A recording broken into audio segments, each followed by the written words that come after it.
Arctic Sky's burn ban gets expanded, the Bahamas get hit with another tropical storm, and the Star-Spangled Banner turns 205. Also, find out what the BIPC the Office of Student Life is doing in honor of Childhood Cancer Awareness Month. All that plus Abby Colvin has your latest forecast and Hunter Trombetta with a new sports update. The BIPC News starts now. From the studios at Bossier Parish Community College, this is BIPC News.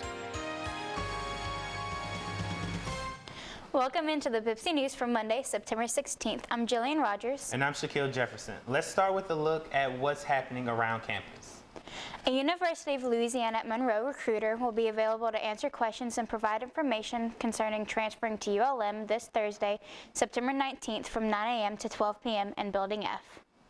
The Rotaract Club of Bossier Parish Community College has partnered with the Food Bank of Northwest Louisiana to create an emergency food pantry that will help serve BIPC students who have food insecurities. The pantry will be open for the fall 2019 semester on Thursdays from 11 a.m. to 12 p.m. and 2 p.m. to 3 p.m., as well as on Fridays from 11 a.m. to 1 p.m., and is located in Building D, Room 113.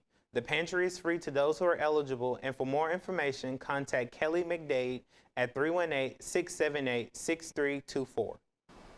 In honor of Childhood Cancer Awareness Month, the Office of Student Life is sponsoring a Kids Activities Drive to benefit patients at the St. Jude Children's Research Hospital as part of their Caring Cavaliers event series now through September 27th. Acceptable items that can be donated include puzzles, board and card games, Play-Doh, coloring books with crayons and/or markers, and arts and crafts kits. All items must be brand new and in their original packaging. Monetary donations are also accepted.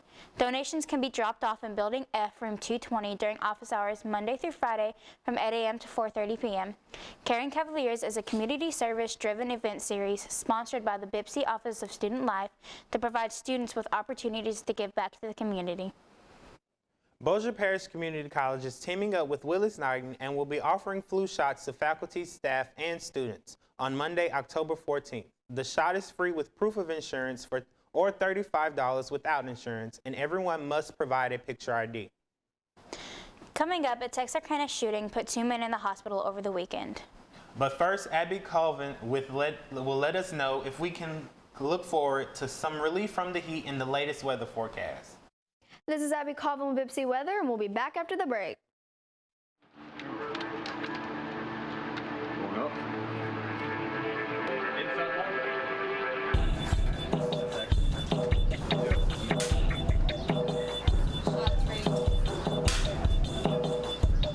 Action. Big take 4.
Shot 40, take 1,297.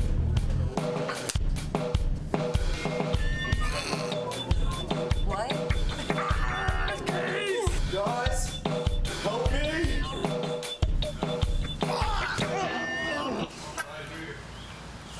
Good, you're good.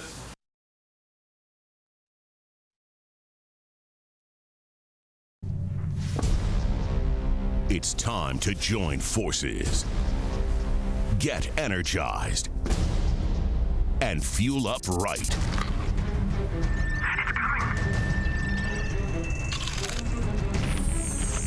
Because starting today, every kid in America has a mission.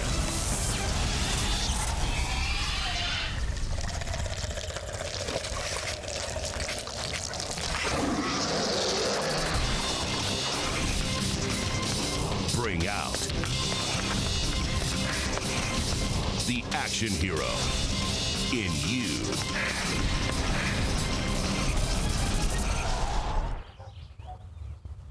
Be part of the greatest action movie ever. The first movie that puts you in the action. Show us how you train and eat like an action hero.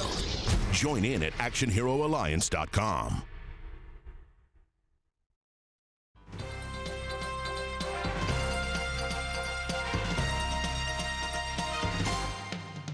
This is Abby Coblin with Bipsy Weather. Let's take a look at the current temperatures. In Marshall and Nacogdoches, it's 96 degrees. In Texarkana and Ruston, it's 97. And in Minden and Natchitoches, it's 98. Now let's head over to Bipsy. It's partly cloudy here with 97 degrees. The humidity is 57%. The dew point is 69 degrees. The wind's coming out east at 8 miles per hour, and the sun sets at 7:23 p.m. Now let's look at the 5-day forecast. Tuesday, it's partly cloudy with a 5% chance of rain with a high of 97 and a low of 75. Wednesday, it's partly cloudy with a 10% chance of rain with a high of 96 and a low of 75. Thursday, it's partly cloudy with a 20% chance of rain with a high of 94 and a low of 74. And Friday, there's a thunderstorm with a 40% chance of rain with a high of 91 and a low of 73. And Saturday, it's partly cloudy with a 10% chance of rain with a high of 93 and a low of 73. This was Abby Colvin. Let's take it back to the news desk. 2 men were sent to the hospital over the weekend following a shooting early Saturday morning in a Texarkana Waffle House parking lot. According to police, one victim is in critical condition while the other is stable. One man was shot in the chest and the other was hit in the back and arm in what detectives are calling a continuation of an altercation that began in Texarkana, Arkansas. Police are still searching for 30-year-old Calvin Gardner in connection with the shootings. He is wanted on 2 counts of aggravated assault with a deadly weapon, and anyone with knowledge of his whereabouts is encouraged to call the Texarkana Police Department at 903-798-3116. Effective immediately, Bossier Parish has been added to a growing list of burn bans in the Arklatex. The bans are due to a lack of rainfall, extreme heat, and recent fires. According to the U.S. Drought Monitor and the National Weather Service, a majority of Bossier Parish is currently in a D1 moderate drought, creating a very dry ground and vegetative conditions that will worsen without adequate rainfall. The dryness, along with any wind conditions, will have a negative impact by the increased fire threat within Bossier Parish and surrounding areas. Coming up, Bipsy reporter Tyler Leach has the newest Polynesian hotspot.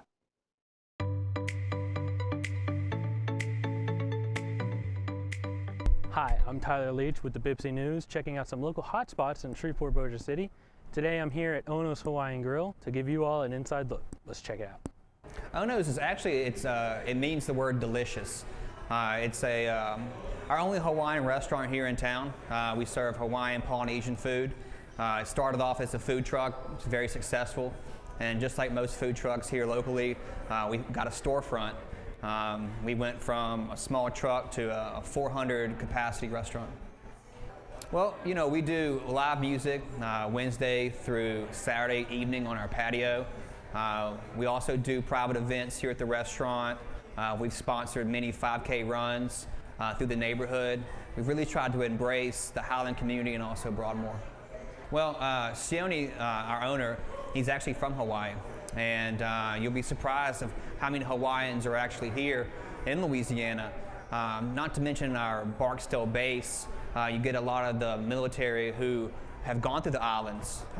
It was just one of those things. The last Polynesian food we had here in the Shreveport-Bossier area was Con Tiki on Erie Drive, which closed many years ago. It actually works out, you know, being the only Hawaiian Polynesian food within probably 200 miles. Our hours of operation, we open at 10:30 every day. We close at 9 o'clock on Sunday through Thursday, and we close at 10 p.m. Fridays and Saturdays. I keep the bar open to 11, but kitchen closes at 10. All right, everyone, this has been an inside look at Ono's Hawaiian Grill. Again, I'm Tyler Leach. Now let's get you back to the news desk. Dating, it seems like a normal rite of passage as you hit puberty and reach your teen years. But what about those who wait a little longer to seek out romantic relationships? Are they truly behind? In today's Health Minute, Mandy Gaither explains that those kids are all right. For teens and preteens, relationship building is a huge part of growth, development, and identity. Each one helps shape them during this ever-changing period. And according to researchers, when it comes to relationships, the majority of teens will experience some type of romantic activity by the time they're between 15 and 17 years old. But what if your teen doesn't date until college or later? Are they missing out on some emotional development? Well, fear not. According to a new study, those teens are not considered behind at all. Not only are they managing just as well as their peers, there is evidence that they are less depressed. Researchers collected self-reports from 10th graders along with teacher surveys on their dating habits and emotional behavioral information. The teacher surveys were found to be important and showed the students who weren't dating not only rated higher in social and leadership skills, but also lower in depression. The authors of the study say the point of this is not to encourage your child to avoid dating, but to show that if they don't, it won't make them abnormal or socially stunted. For today's Health Minute, I'm Mandy Gaither. Shreveport is working with organizers to help local events grow and prosper. Shreveport Mayor Adrian Perkins says he is trying to lead from the front and show people that if they get out and get involved, there's so much to do and so much to learn. The mayor helped kick off the YMCA football season by participating in a celebrity flag football game, and YMCA CEO Gary Lash is excited that partnering with the city should help the program expand and get more kids involved in sports. Emery Gentry, organizer of the 16th Annual Highland Jazz and Blues Festival, says that getting help from the city was easy. His event brings 8,000 to 10,000 people out to Columbia Plaza, and he says without the city's help, they would have to find another host location. For Mayor Perkins, it's pretty simple. Events promote Shreveport and improve the area that boosts quality of life for its residents. So he encourages that anyone interested in holding or attending events around town to reach out to the city for help. Hunter Trombetta is coming up with today's sports update. And when we come back, a labor strike at General Motors has nearly 50,000 employees walking off the job today. 1 week into the 2019 regular season, and both the New Orleans Saints and the Dallas Cowboys each had reasons to feel good. Coming up after the break, we'll see if both teams were still feeling as good following tough Week 2 matchups.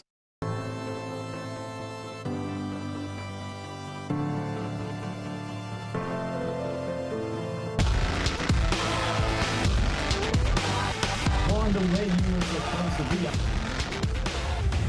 I'm Brandon Hughes, majoring in sound recording technology. I'm a freshman here at BIPSI, so this is my first time actually learning anything with Pro Tools and the recording part of the music. And this is fun because music is it's my passion, so it's always nice to wake up, come to school, and all you got to do is just work on music. I'm in sound system design right now, which is building studios, all the acoustic things with that. So I'll have the knowledge to, hopefully build my own studio and be able to work in that. Man, I'm learning everything in the business when it comes to labels, how they work, marketing of everything. I'm even learning about the press. It's like a family.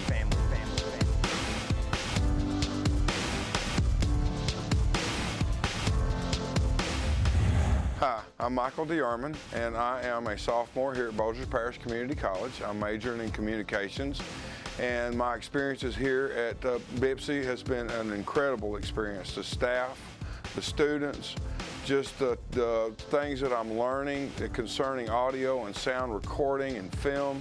It's an incredible way for me to go, and I think that if you chose to do communications here at Bossier Parish Community College, you would feel the same way that I do. If you were to come here to BIPSI to get a degree in communications, i.e. the sound and recording, then they have a wonderful recording facility here. They use the most advanced technical equipment that's involved, Pro Tools. All their editing equipment is awesome. The teachers are here on hand that are very knowledgeable in their field, and so it's just all wonderful experience for a young person or even a person of my age to come in. There's always something to learn that's new in the industry.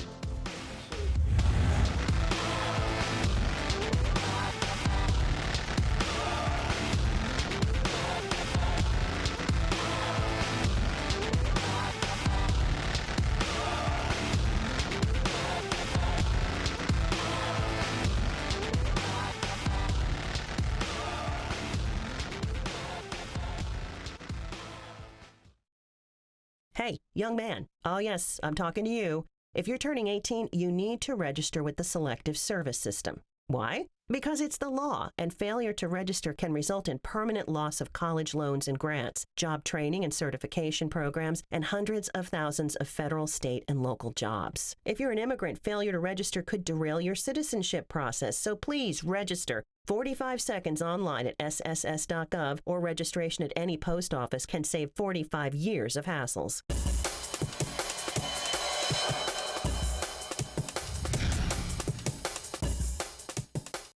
Welcome back. I'm Hunter Trombetta with today's sports update.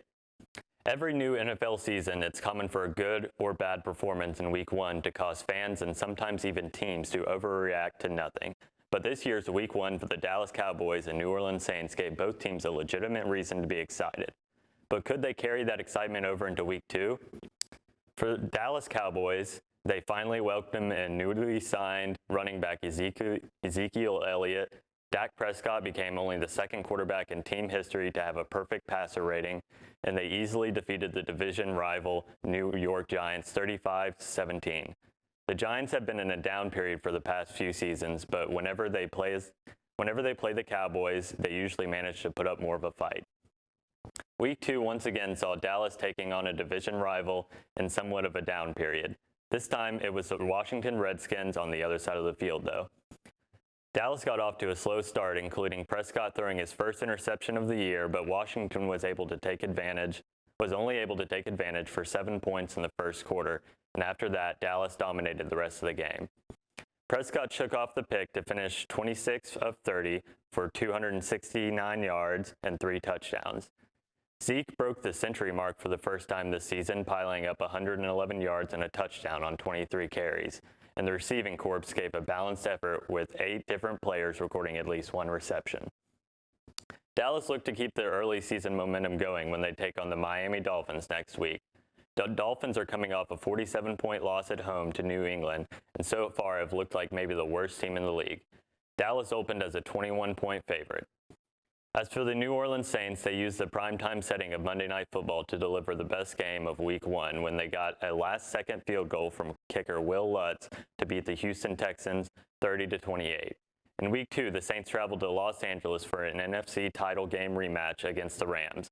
That game featured a late no-call you may have heard something about over this offseason. It wasn't close with the Rams this time around, as the Rams got 2 touchdowns in a 5-minute span of the third quarter to pull away and win 27-9, but the 2 biggest stories coming out of this game had nothing to do with who won. The Saints were the victims of yet another bad call by the officials. With about 5 minutes left in the first half, New Orleans recovered what appeared to be a fumble by Rams quarterback Jared Goff and returned it for a touchdown, but the play was blown dead after initially being ruled an incomplete pass. Replay correctly overturned the call, but because the play was whistled dead, the touchdown didn't count, and the Saints got the ball at the spot of the fumble. They weren't able to score on the drive, and the Rams added a field goal before the half, meaning New Orleans went from leading 10-3 to trailing 6-3 because of the officials' missed call. The other story happened on the Saints' second drive of the game. That's when Saints quarterback Drew Brees had his throwing hand collide with the outstretched hand of Rams' Aaron Donald on an incomplete pass. Brees would have to leave the following play and spent the rest of the game on the sidelines with his thumb heavily bandaged. The NFL's all-time leader in passing yards and future Hall of Famer is going to see a hand specialist to determine how much, if any, time he'll need to miss. But for a team with Super Bowl expectations, if Brees is forced to miss time, it could be a disastrous blow to the team's season. That's all for today's sports update. Thanks for tuning in. I'm Hunter Trombetta. Now let's send you back over to the news desk. Over the weekend, the Bahamas was hit by another tropical storm system. Just 2 weeks after being devastated by Hurricane Dorian, the region was forced to put the recovery efforts on hold and once again brace for even more rain and strong winds. Tropical storm Humberto stalled near the Abaco Islands on Saturday with sustained winds near 50 miles per hour, and 2 to 4 inches of rain was expected in most areas, with up to 6 inches possible in isolated areas. For those hit hardest by Dorian, the stormy conditions could be disastrous and leave residents in an even more precarious position. After moving past the Bahamas, Humberto strengthened into a Category 1 hurricane later Sunday night. The current path has it heading east away from the coast and into open waters, but not everyone is out of danger, as its current path has it reaching Bermuda later this week. Purdue Pharma has filed for bankruptcy. The drug company took that step Sunday as a method for settling litigation with numerous states and governments that say company fueled the opioid crisis. Purdue Pharma is issued a statement that says the court-supervised process is intended to, among other things, facilitate an orderly and equitable resolution of all claims against Purdue. The Sackler family, Pharma's owner, says they are working toward a global resolution for the matter. They've also offered nearly $5 billion in part of future revenue from its drug sales. United Auto Workers walk off the job at General Motors Monday morning. This after the union was unable to reach a tentative contract agreement. Nearly 50,000 employees across the nation are involved in the strike. General Motors and the union have been trying to come to terms for months. The workers say they are trying to get fair wages, affordable health care, share profits, job security, and a defined path to permanent seniority for temps. An Air Force test too fast for the eye to see. Jeremy Roth has more on today's Take a Look at This. Take a look at this if you can. It's video of an Air Force test of a hypersonic sled at Mach 8.6, or 6,599 miles per hour. It was shot at a 10-mile test track at Holloman Air Base in New Mexico. The track is used to test hypersonic weaponry and is the longest of its kind in the world. Even when slowed to half speed, it's almost impossible to see the sled during the test. Well, what if we slow it to 1/4 speed? Surely then we'd be able to... Okay, nope, not even close. Air Force officials did not release details on what was being tested, but whatever it was, they say it was covering approximately 1 mile every second. A commuter train on a Houston track was hardly traveling at breakneck speeds, but that didn't stop it from almost tearing a car in half. Police say the driver ran a red light and collided with the train, which pushed it into a pole, nearly shearing the vehicle in two. Amazingly, the driver escaped with only non-life-threatening injuries. Police hope the near catastrophe will be a teaching moment for others. And finally, not long ago, we told you about a goose and mini horse duo up for adoption in Pennsylvania. Waffles and Hemingway have been rescued together by the SPCA and were inseparable. We are now happy to report the besties have been adopted and are headed to a forever home together. For Take a Look at This, I'm Jeremy Roth. After the break, Mexico celebrates its Independence Day. And Abby Colvin will have one more look at your weather, so stick around. You're going to need me. You're going to need us.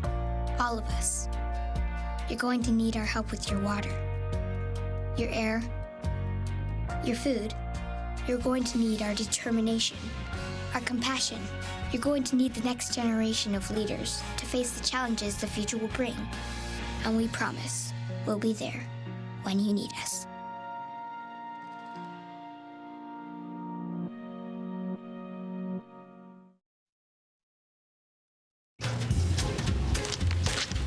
Really?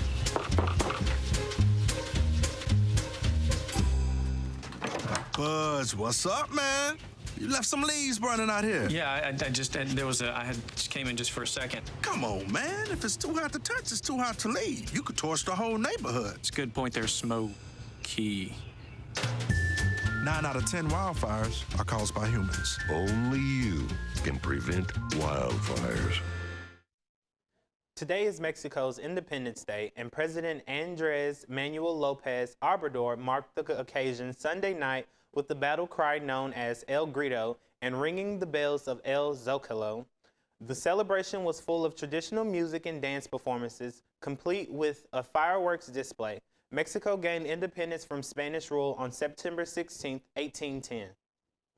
A big screen franchise is making an anniversary by boldly going where it first went 4 decades ago. David Daniel has that and more entertainment news in today's Hollywood Minute.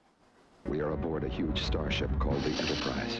This is the return of Captain Kirk. Star Trek the Motion Picture is returning to theaters for its 40th anniversary. The first big screen mission of the Starship Enterprise will play in more than 600 U.S. theaters on Sunday, September 15th and Wednesday, September 18th, preceded by a behind-the-scenes documentary short.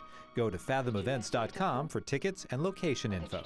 I've definitely kept up with this competition. Aaron Carter says he's dealing with multiple mental health issues. The 31-year-old singer revealed on TV's The Doctors he's being treated for multiple personality disorder, schizophrenia, acute anxiety, and manic depression. Carter is the brother of Backstreet Boy Nick Carter. An honor for Snoop Dogg. The rapper and actor is set to receive the Sony ATV Music Publishing Social Leadership Award at City of Hope's 15th annual Songs of Hope, September 19th in Los Angeles. Since 2005, the Snoop Youth Football League has allowed thousands of inner-city kids to learn teamwork and discipline through football and cheering. In Hollywood, I'm David Daniel. We're almost out of time, but before we go, let's check in with Abby Colvin one more time for a look at the out-the-door weather. This is Abby Colvin. Let's take a look at the out-the-door weather. Monday through Wednesday, it's going to be partly cloudy. Monday, there's a high of 98 and a low of 75. Tuesday, there's a 5% chance of rain with a high of 97 and a low of 75. And Wednesday, there's a 10% chance of rain with a high of 96 and a low of 75. This was Abby Colvin with Bipsy Weather. Let's take it back to the news desk. That's all the news we have for you today. I'm Jilian Rogers. And I'm Shaquille Jefferson. From everyone here at the Bipsy News, thank you for tuning in, and we hope you have a great day. See you next time.